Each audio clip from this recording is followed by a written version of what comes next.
বৃষ্টিতে পরিত্যক্ত দ্বিতীয় টি-20 সিরিজ জয়ের দৌড়ে এগিয়ে বাংলাদেশ। চট্টগ্রামে অনুষ্ঠিত বাংলাদেশ ও নিউজিল্যান্ডের মধ্যকার দ্বিতীয় টি-20 ম্যাচটি বৃষ্টির কারণে পরিত্যক্ত হয়েছে।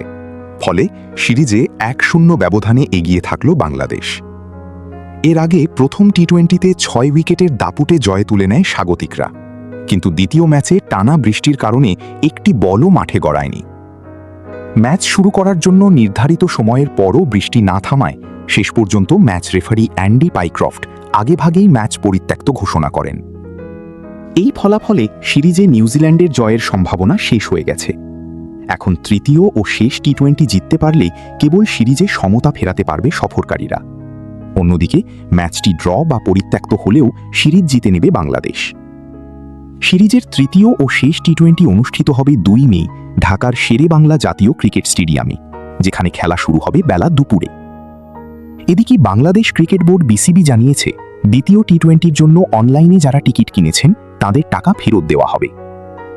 সব মিলিয়ে চট্টগ্রাম পর্ব শেষ করে এখন সিরিজের ভাগ্য নির্ধারণ হবে ঢাকায় অনুষ্ঠিত শেষ ম্যাচে।